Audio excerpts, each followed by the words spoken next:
It's my feel-good breakfast show.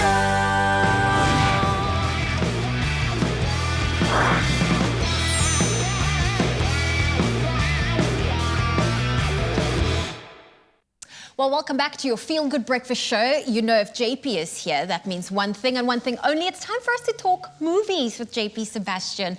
Let's jump straight into it, because I watched the trailer of Fatman, and I have to say, is it kid-friendly? No, first thing, yes, no.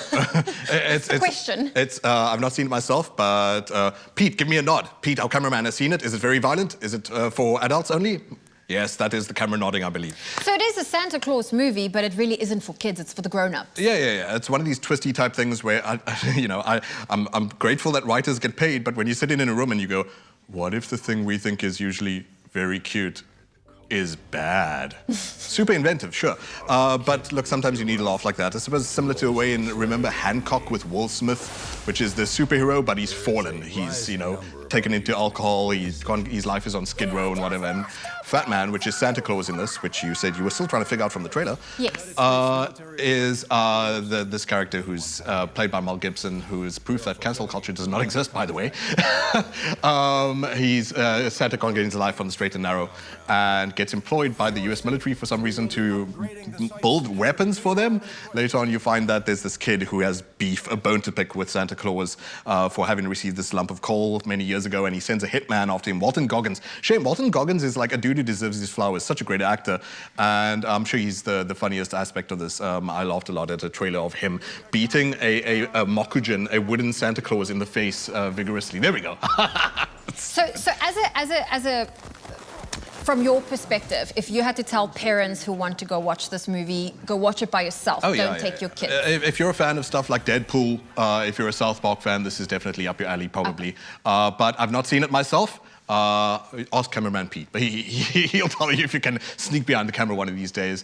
Maybe Fatman's for you. Okay. I'm not telling you if he's nodding yes or no. Well, let's move on to your next movie, Akira. Okay, firstly, public service announcement, as this is JP Serious Face. The following footage contains flash photography past about the 1 minute 20 mark. I will try and warn you again, but you have been advised there's flash photography for about 5 seconds towards the end of this footage. Now then, I can breathe. You look very shocked. That was a very interesting disclaimer. Oh, well, you've got to warn people. There's photosensitive epilepsy and all that kind of stuff. I don't know the science behind it, and it's disputable, but if you want to be careful about photosensitivity in movies and whatever, it's up to you. Akira, however, I can actually start hyperventilating now. If you hear heavy breathing, South Africa, I know it's a family show, it's just me losing my poop over one of the greatest movies of all time, making a return to cinema from 1988. Akira is a movie that not just changed cinema, but changed culture. You've been to that museum, the Zeitz-Mocker? Yes, I have. 30% of the people who got into design or art there would not have been in that line of work if not for Akira when they were growing up. Really? The reason there are graphic designers the way they are, the reason there are people who do fashion the way they do, the reason why Kanye West, for like 6 months when he was still arguably more before he ran for president. Before the maker phase.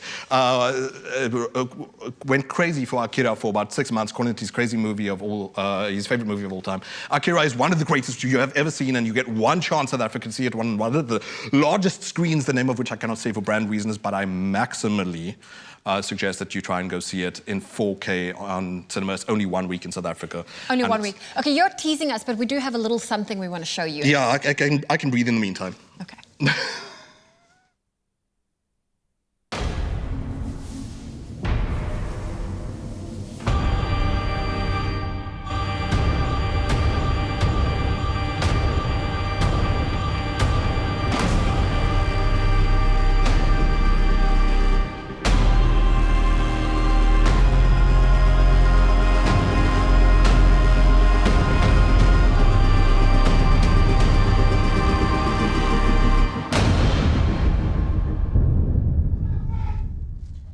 Oh, you're getting people excited here. I don't know who, but someone on set just shouted, "Oh my word!" It was Graham. And I agree completely with whoever they are. That is the spirit of oh, look. Okay, so tech specs, people love the numbers, people love hearing the fancy technical features about the thing. It is 1988, it is all hand-drawn, 220,000 drawings. Sure. By hand.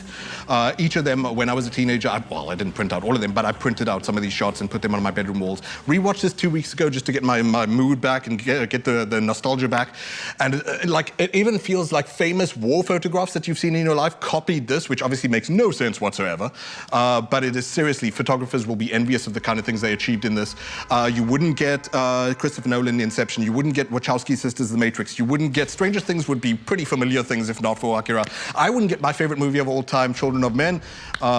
Seriously, this is a once-in-a-lifetime opportunity you have, South Africa, anyone who's watching this anywhere in the world.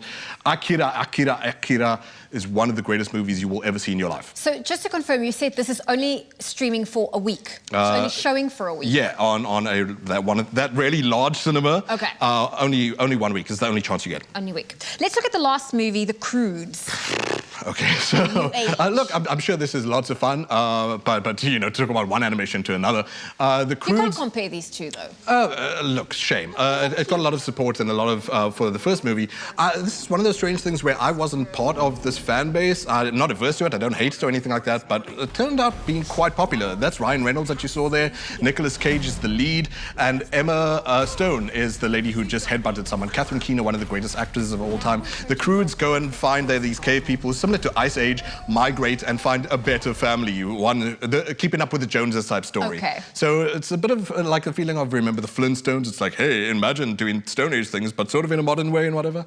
Really good voice cast, obviously, and it's got a great following. I've not seen this myself, but I'm really surprised by the kind of success it has. Well, this is definitely family friendly. So if you're looking for a way to entertain the kids, definitely take them to The Croods 2, and that is, of course, a new age. JP Sebastian, thank you so much for joining us this morning. Don't take your kids to Akira, but take them to Akira. Don't take your kids to Go to Akira or Fatman, but definitely to The Croods. That was JP on your Feel Good Breakfast show with the movies releasing today. That's all!